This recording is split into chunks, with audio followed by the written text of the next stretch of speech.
About the priesthood is by answering a call. There are men that, with God's extraordinary grace, bring something to people that nobody else could. And if you think about it, people, I remember when I was in a class at school, and I remember one time the priest who was teaching was like, what's the most important sacrament? And everybody's like, oh yeah, the Eucharist or baptism or this or stuff. And one way to think about it is how important priesthood is actually. And I was like, what do you mean? If you think about it, if you don't have the priesthood, you don't have what Jesus passed down, you don't have things like the Eucharist. You don't have access to confession. And so it's by this great gift that God gives us. On ordinary men with this extraordinary grace, we have access to Christ in a real way. A lot of you just came from Mass. And it's through the gift of Father Tom's priesthood, who said Mass, that we were able to experience the Eucharist. Experience Jesus face to face and receive Him. And so we're very grateful for those men who have given that have answered that call. And tonight we have a very special guest. Father Dat is the Vocations director for the Archdiocese of Galveston-Houston, and he's been a priest for a while. He's helped other people bring them along in the path to their own priesthood. And so he has a lot of awesome things to say. If anybody's heard him before, he's hilarious and fun. And so without further ado, I want to welcome up Father Dat. Thank you. Wow, there are so many of you. This is awesome. So we're gonna switch now. We're gonna switch here. You guys just play Who's Who, and you're gonna switch to Who Dat. It's so good to be back here with you to the Woodlands. The last time I was here in the Woodlands was not fun. It was on March the 1st. Me and some seminarian, we ran the Woodlands Marathon. Preston is running the marathon, and I ran the marathon, full marathon for the first time in my life, 26.2 miles. I did it. Now, I must admit, there were a couple of times that I thought I was gonna die. But thank God I did it. Now, I knew that when I come back here, there'll be so many of you, so I got a little bit nervous. So I prayed. I said, all right, Lord, there's a lot of young people there. They're very excited, group of young people. I need you to help me. What do you want me to share with them? And so I pray, and I still nothing come.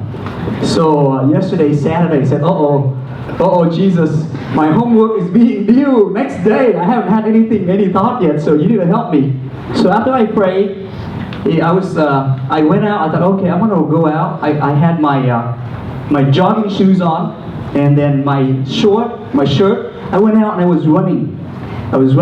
Because I want to keep up my running. Who knows? I might do a half Ironman. Preston is asking me to do the half Ironman with him next year, so we'll see. I can do the running and the biking, but the swimming I might drown. So, so I was running, and then the secretary, she was leaving, and then when I waved at her, and she looked at me weird. And I kept running closer. I said, oh my gosh, what's going on here? And when she finally saw me, she said, oh my God, Father Dat, I swear, I thought you were a little boy. She couldn't recognize me. She thought I was just a little boy. Because I was an undercover priest, I didn't have my collar on and my black on, and when she saw me, she thought I was one of the little boys get lost in the summer just running around. So I said, thank you, Lord. That will be my theme for today. A little boy, just a little boy. Now, so it leads me back to, I remember St. John Vianney summed up the priesthood perfectly. He says, the priesthood is the love of the heart of Jesus Christ. Jesus Christ loved you and loved me so much that He gave us the priesthood. So that through the priesthood, the priesthood of Father Tom today, you receive the body of Christ. Here in this room, it was through his saying yes to God and God consecrating him that you and I, this whole room now, is filled with Christ's love and presence. It is the love. Christ loves us so much that he gives us the gift of the priesthood. And I remember when I was ordained, this summer will be 11 years ago, though I still look like 11 years old, right? 11 years ago, I've been studying in the seminary, and sometimes you go to ordination. When guys, I hope when Preston get ordained in a couple of years, you get to go to his ordination. Pretty cool. Right. And how many of you have gone to ordination before? Okay, a few of you. I hope all of you guys will go when Preston get ordained. So go to cheer him up, huh? So I remember I was going to a lot of ordination as a seminarian because you serve for Mass and you get to see things pretty close up. And I noticed a lot of guys kind of cry during ordination. Like, people get married, and when they exchange the vow, I promise to be true to you.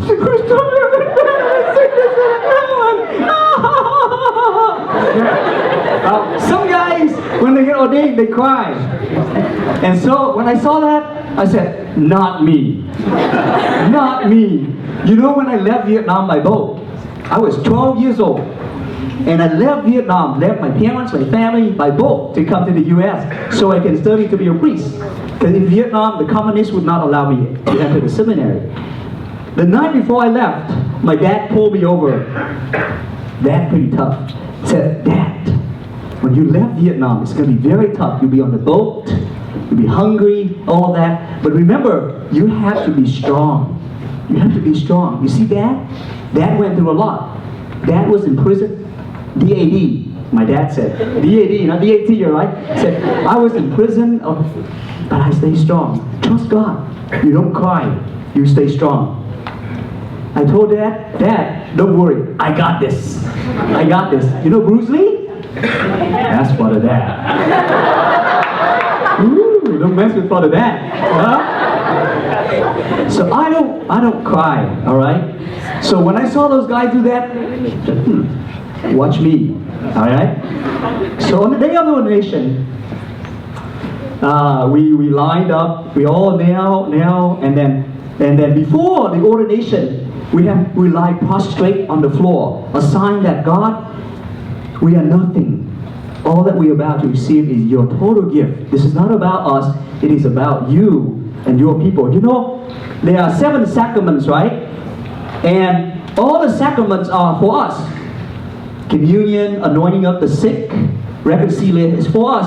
But there's 2 sacraments that is not for us, but for other people. One is matrimony. You know that if you are called to marry life, and when you go to the church and you see the sacrament of marriage, it's so that you can love your spouse as Christ loved his church. You receive the grace to love your husband, to love your wife, to love your children like Christ did on the cross. The other sacrament that is not for us is holy order. Ordination to the priesthood, to the diaconate, and to the bishop, to be bishop. Those are not for us so that you say, oh yeah, look at me, I'm a priest. That's not for us. It's so that we can serve you. If you're not there, there's no point to be a priest. It's so that we can love you and we can serve you with the heart of Christ. Right? So those 2 sacraments are for others. So on that day, before we were ordained, we lie prostrate on the floor. The whole church sing the litany of the saints to pray for these poor souls, right? Then, as I was lying there on the floor, and then all of a sudden I said, oh my God, this is it. This is it.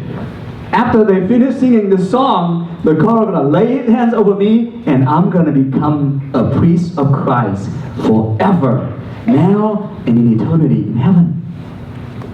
I'm going to celebrate Mass and hear confession and serve. And I thought, oh my gosh, this is incredible. And something happened to me right at that moment. Embarrassing. Because all of a sudden, it's like a video God played since I was little. and then how I was born in Vietnam, left Vietnam, came here, and I didn't know any English, trying to study English, and finally make it to the seminary. All the good, the ups and downs, and when I have crushes, and I'm thinking maybe I'm not being called to the priest. All of that, God played before me, and all of a sudden, and in all that video, God showed me that in all this time, God was always walking with me. And here, He's about, I was just a little boy in Vietnam, poor, lost, and here I am about to become a priest. Guess what? I started crying. Oh my God, it was terrible, terrible. I don't know. I think maybe what happened is maybe I hold up my tears all my life, and now I was just making up for all those years I didn't cry. I cried so bad. In fact, the priest who was the MC for the bishop, I didn't know, but the bishop already told me that I was going to be sent to his parish as an assistant to assist him. He told me later, Dad, when I saw you on that floor crying, I was so worried. I thought to myself, oh my gosh, the bishop is sending me a cry baby so I can mentor him. What are we going to do? And somebody told me later, I was helplessly crying. It's because I felt so deeply the love of the heart of Christ for me and for God's people. For God's absolutely unworthy to be given that gift for the people of God. I think this image speaks very well to me. You see, this is a very, very famous painting. I believe it's by Caravaggio. And this is called, the title of this image is The Call of Matthew. Matthew the collector. You notice that here, Matthew is the guy on the table counting. He counting money. He's as you recall, Matthew was a tax collector. Back then, tax collector were considered a serious sinner, right? And Jesus came in. You see, Jesus, the very last person to the right, you see his halo? It's a bit hard to see. Hold on. He's right here. Yeah, that's the face of Jesus. All right. So Jesus, through the light of Jesus, he's pointing his finger like that. Right in the middle of this crowd, right? He's pointing a finger. He pointed a finger at Matthew. Matthew was too busy collecting money and making money. And he's like, what, me? He? Follow me. Just a very simple man going about his daily business, making money, sinning, all of that. God said, follow me. Because I want you to love my people, to sanctify them. I'm going to give you the power to expel the devil, to forgive sins, to celebrate the Eucharist, to bring my real presence to the people of God. Follow me. That is the priesthood. It's the love of Christ. So at that moment, I started going back through my life. I'm going to show you some. This is me.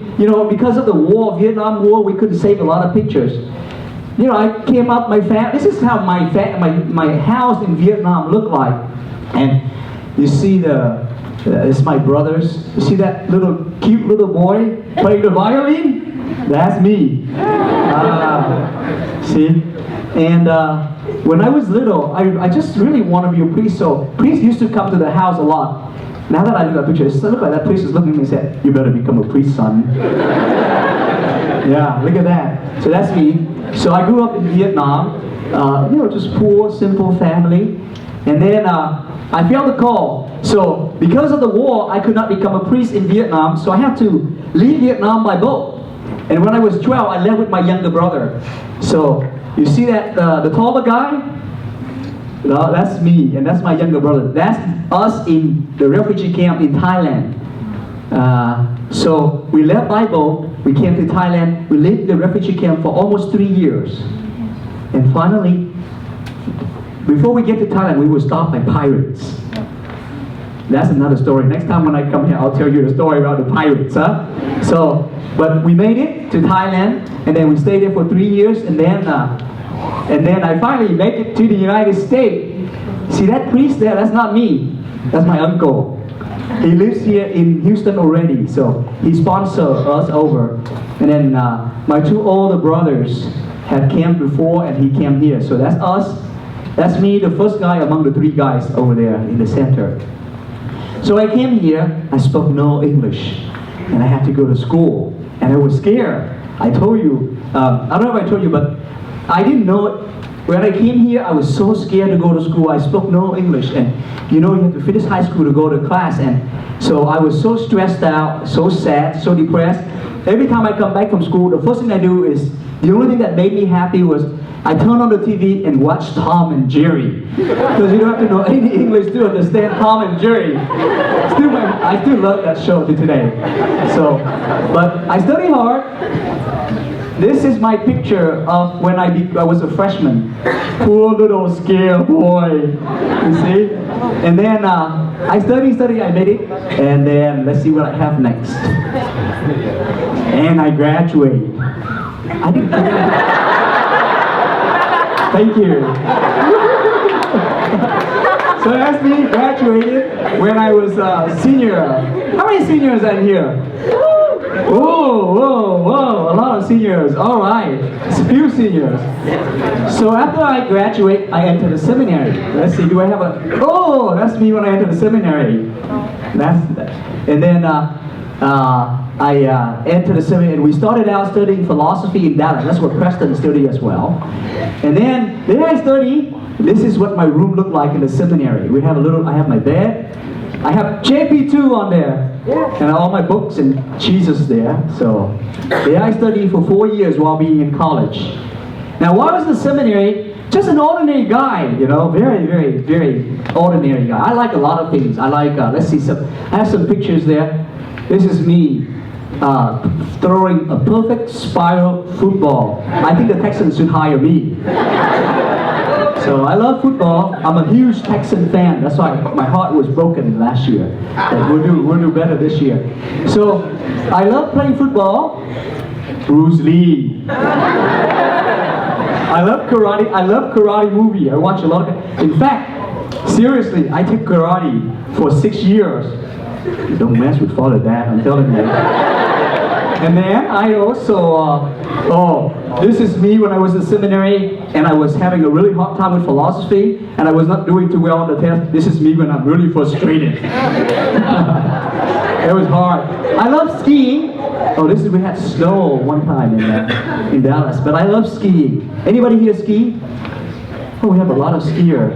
Yeah, I go down Black Diamond, but I don't know if I ever go back again on Black Diamond. I just die.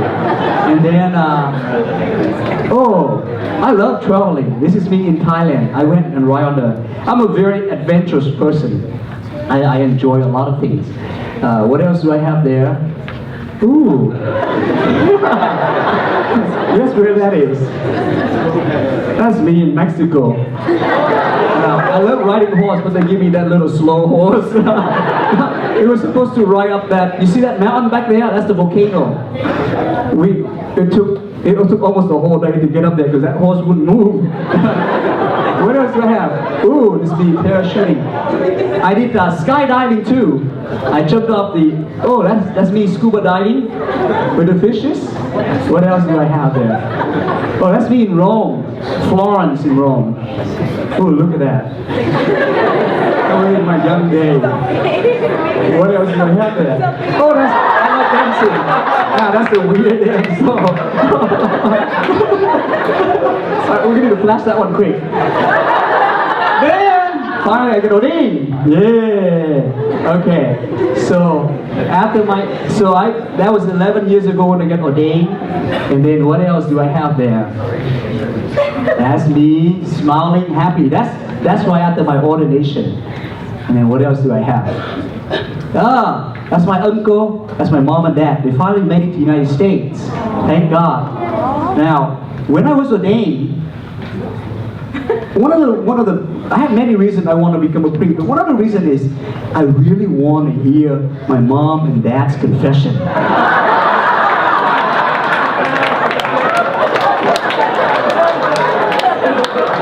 And I remember when I was little, they used to give me spankies. I just want to say, Mom, for your penance. I warned you. Remember how many spanking you gave me? But you know what? 11 years I've been a priest. To this day, my mom said, maybe on my deathbed. She's never gone to my confession. But there it is. Mom and dad and me after I was ordained. What else do I have? So, as a priest, you will see that what a priest does is, I'm just an ordinary person. I have my joy, my sadness, my struggle, everything. But God called me and He gave me a divine gift so that I can go out and love you and serve you. And see, this is me. The priesthood, the ministerial priesthood, the vocation to the ministerial priesthood. You know that when you were, on the day that you were baptized, right? We all participate in the priesthood of Christ. It's called the universal priesthood. You and I are priests in this, it's through by nature of baptism, because you were consecrated. Next time when you go to a baptism, the baby is consecrated prophet, priest, and king. That means we together work with Christ to sanctify the world. In that sense, we are priests. But my priesthood, the ministerial priesthood, is to build up the priesthood, the universal priesthood, is to sanctify and to build up and to bring into communion the priesthood of all the baptized through through the work of Christ, to the consecration. When I was consecrated, my hands were consecrated and prayed over, I can bless marriage. I'm blessing the Bible that will be given to that couple that I married. I prepared them, I taught them, and there they are married. Now they have a lot of kids, and I'm happy to see them. I baptized, what else do I have? And then, look, baptized babies. They are precious, precious, precious. I love that. See that? Isn't that beautiful? You can see God is present. And then, as a priest as well, I bless. Sometimes young people come, can you bless this? And it becomes, you do the sacred, you're given the sacred power of Christ to do that. I went back to Vietnam to celebrate Mass, give thanks to God for calling me. And every day, if I could celebrate Mass, to tell you the truth, because God called, if I can celebrate Mass for just one day, and go through all the things I've gone through, from going to Vietnam, coming just to celebrate one day of Mass, I would do it. Because what a beautiful gift that God allowed a very simple person to be able to every day perform a miracle of miracles, to turn bread and wine into body and blood. And everybody who comes can become one with Christ. Incredible. And then as a priest, you reach out to all people, all culture. My first assignment, I was in a mostly Hispanic community. That was pretty cool. So, yo hablo un poco español, huh? So I speak some Spanish. Oh, sí. Except for the one time during Ash Wednesday, when people were coming for me to put the ashes, in Spanish it said, polvo eres. Polvo means dirt. Remember, you are dirt. Instead of saying polvo, I said, pollo eres. Pollo. So I said, you are a chicken you will return. I thought the whole village is a chicken. To this day, they still call me every Ash Wednesday. But hey, God works. Even in our weaknesses, God works. So, African American community, I baptize those little kids over there. I love them. I love it. So what else? Even being that Clifford, that's me. To the kid, I went and read books to the little kid. I love that. See, that's me. Oh. This is my claim to fame. That's me over there to the left.